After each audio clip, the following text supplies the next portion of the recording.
নমস্কাৰ অংকুল welcome to my YouTube channel Assam career update আজি পুনৰ আপোনালোকৰ কাৰণে বহুত ভাল খবৰ হৈছে দুটাকৈ বিভাগৰ ফালৰ পৰা নতুনকৈ চাকৰি মুকলি কৰি দিছে সো 20612টা ভ্যাকেন্সি মুকলি কৰিছে গ্ৰেড 10 এণ্ড গ্ৰেড 4 লেভেলৰ ভ্যাকেন্সি হয় নতুন চাকৰি আহি গৈছে সো কেনেকৈ আবেদনসমূহ কৰিব পাৰিব কোনটো বিভাগৰ কি আছে সকলোখিনি কথা মই আপোনালোকক জনাই আছো সো ভিডিওটো মোক শেষলৈকে চাব যদি ভিডিও ভাল পায় ভিডিও লাইক এটা কৰিব পাৰে লগৰ চেনেলটো সাবস্ক্ৰাইব কৰি দিব পাৰে কোনো ভিডিও সম্পূৰ্ণ পাই যাবে আহক আজি ভিডিও আৰম্ভ কৰো আগবাৰ আগতে মই আপোনালোক জনাই দিব বিচাৰিছো যদি আপোনালোকে এডিৰে 3.0 লগতে অসমৰ যিকোনো কম্পিটিটিভ এক্সামৰ ক্ষেত্ৰত প্ৰিপাৰেচন কৰি আছে তেন্তে আপোনালোকৰ কাৰণে বহুত ভাল খবৰ হয় কিয়নো আমাৰ টিমৰ পৰা এটা কোৰ্স প্ৰস্তুত কৰা হৈছে সো হেতু বাই কৰিলৈ পঢ়াশুনাসমূহ কৰিব পাৰে কিয়নো এই কোৰ্সটো যে আপোনালোকে বাই কৰিলৈ পঢ়ে বেলেগ কোনো বুকস বা বেলেগ কোনো কোৰ্স নকৰিলেও হ'ব এইখিনি পঢ়িলে আপোনালোকৰ কাৰণে সাফিচিয়েন্ট হ'ব আৰু এই যেটো কোৰ্সটো আপোনালোকৰ সুবিধা হোৱাকৈ বৰ্তমান আপোনালোকৰ কাৰণে 50% অফাৰ দি থকা হৈছে আৰু অফাৰটো লিমিটেড টাইমৰ অফাৰ হৈছে অফাৰটো অতি সোনকালে শেষ হ'বলৈ গৈ আছে আপোনালোকে যিমান পাৰে সিমান সোনকালে কোৰ্সটো বাই কৰি লওক সো এতিয়ালৈ কেনেকৈ বাই কৰিব কাৰণে যেটো আমাৰ WhatsApp নম্বৰ আপোনালোকে স্ক্ৰিনত দেখিব পাৰিছে 9181267278 তাৰলৈকে WhatsApp জাস্ট হাই বুলি মেছেজ কৰিলে কোৰ্সটো বাই কৰি লব পাৰিব সো এটা মই ডিটেইলছত আপোনালোকক জনাই দিব বিচাৰিছো কোৰ্সটোত কি পাব বা কোৰ্সটো কি হয় সো এডিৰে 3.0 গ্ৰেড 3 গ্ৰেড 4 কাৰণে বেস্ট কোৰ্স হয় 2026-27 বৰ্ষৰ ক্ষেত্ৰত ইয়াৰ আপোনালোকে 10000 plus question with answer 10000 plus প্ৰশ্ন উত্তৰ লাভ কৰিব পাৰিব অসমীয়া আৰু ইংৰাজী মাধ্যম দুইটা মাধ্যমতে লাভ কৰিব পাৰিব অল টপিকৰ A to Z এনালাইসিস আপোনালোকে এক্সাম পেপাৰখনত যিখিনি টপিকৰ পৰা কোৱেশ্চন আনসাৰ দেখিবলৈ পাব সেই সকলোখিনি টপিকৰ A to Z এনালাইসিস লাভ কৰিব পাৰিব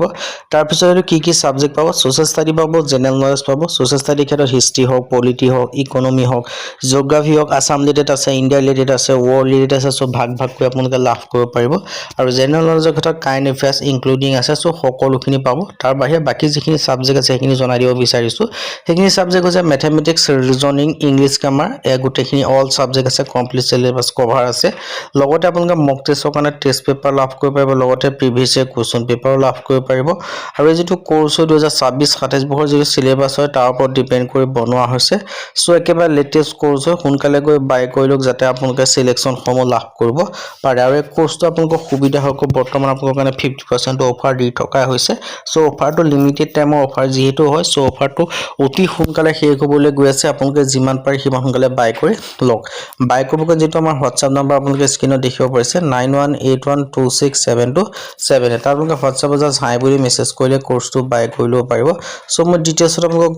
জনাইছো আৰু লগতে এই কোৰ্সটো অকল এডিআৰ বুলি নহয় অসমৰ যিকোনো কম্পিটিটিভ এক্সামৰ ক্ষেত্ৰত এই কোৰ্সটো পঢ়ি সিলেকশন সমূহ লাভ কৰিব পাৰিব যিকোনো অসমৰ গভৰ্ণমেন্ট এক্সামৰ কাৰণে পাৰিব সো এটা মেইন ভিডিওটো মই আপোনালোকক জনাইছো যে দুটা বিভাগৰ ফালৰ পৰা প্ৰায় 20000 প্লাস ভ্যাকেন্সি মুকলি কৰিছে প্ৰথম যেটো বিভাগ হেতু মুকলি কৰিছে আৰআৰবি ফালৰ পৰা ৰেলৱে ৰিক্ৰুটমেন্ট বৰ্ডৰ ফালৰ পৰা এএলপি ভ্যাকেন্সি মুকলি কৰিছে 11127 টাকৈ ভ্যাকেন্সি মুকলি কৰিছে এসিস্টেন্ট লোকো পাইলটৰ ভ্যাকেন্সি হয় আৰু এই ভ্যাকেন্সি খিনি ক্ষেত্ৰত আপোনালোকে অনলাইন যোগে আবেদনসমূহ কৰি লব পাৰিব সো এটা বেস্ট অপৰচুনিটি হয় যিসকলে ভাবি আছে যে আৰআৰবি লোকো পাইলটৰ ভ্যাকেন্সি আবেদন কৰিম বুলি সো তেওঁলোকৰ কাৰণে বেস্ট অপৰচুনিটি হৈ গল সো তেওঁলোকে আবেদনসমূহ কৰি লব পাৰিব যদি আপোনালোকে আবেদন কৰিব বিচাৰে সো ইয়াৰ ক্ষেত্ৰত গুৱাহাটীৰ ক্ষেত্ৰত আছে 676 টাকৈ ভ্যাকেন্সি এটা ভ্যাকেন্সি 676 টাকৈ ভ্যাকেন্সি মুকলি কৰি দিছে বাকি দেখিব পাৰিছে গুৱাহাটীৰ ক্ষেত্ৰত আছে অল ইণ্ডিয়াৰ ক্ষেত্ৰত 11127 টাকৈ ভ্যাকেন্সি দেখিবলৈ পাব গ্ৰেড 3 গ্ৰেড 4 লেভেল আৰু যদি আপোনালোকে ৰেলৱে ৰিক্ৰুটমেন্ট বৰ্ডত চাকৰি কৰিবলৈ আছে তেন্তে আপোনালোকৰ কাৰণে বেস্ট অপৰচুনিটি হয় বাকি যিকিটা সেন্টাৰ আছে তাৰ ক্ষেত্ৰত আপোনালোকে দেখিছে গুৱাহাটীৰ ক্ষেত্ৰত আছে 676 টা যেটো গুৱাহাটী হয়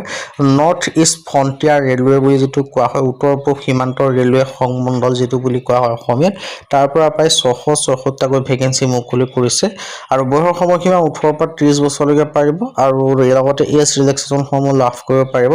যদি আপোনালোকে এছএসসি হয় 5 বছৰকৈ পাব ওবিসি হলে 3 বছৰকৈ পাব পিডব্লিউবিডি হলে 10 বছৰ পৰ্যন্ত এজ ৰিলেক্সেশন সমূহ লাভ কৰিব পাৰিব সো বেস্ট অপৰচুনিটি হয় 15 মে তাৰিখৰ পৰা আবেদন সমূহ ষ্টাৰ্ট হৈছে সো আবেদন সমূহ কৰি লওক সো এতিয়া হেতু নেক্সট ডিপাৰ্টমেণ্ট বা দ্বিতীয় যিখন নটিচ বা যিখন ডিপাৰ্টমেণ্টৰ পৰা ভেকেঞ্চি আহিছে সেইটো মুকলি কৰিছে CRPF ৰিক্ৰুটমেণ্ট 9195টা ভেকেঞ্চি মুকলি কৰিছে কনষ্টেবল টেকনিক্যাল টেটমেণ্ট পিয়নাৰ গোটেইখিনি ভেকেঞ্চি মুকলি কৰিছে এটা দুটা ভেকেঞ্চি 9195টাকৈ ভেকেঞ্চি মুকলি কৰি দিছে চেণ্ট্ৰেল ৰিজাৰ্ভ পুলিচ ফ'ৰ্চৰ ফালৰ পৰা ভেকেঞ্চিখিনি মুকলি কৰিছে সো ইয়াৰ ক্ষেত্ৰত আপোনালোকে এপ্লাই অনলাইন যোগে কৰিব পাৰিব যদি আপোনালোকে মিনিমাম 10 পাছ কৰিছে তেতিয়া আবেদনসমূহ কৰি ল'ব পাৰিব সো এটা বেষ্ট অপৰচুনিটি আপোনালোকৰ কাৰণে মুকলি কৰি দিছে আৰু ইয়াৰ ক্ষেত্ৰত যদি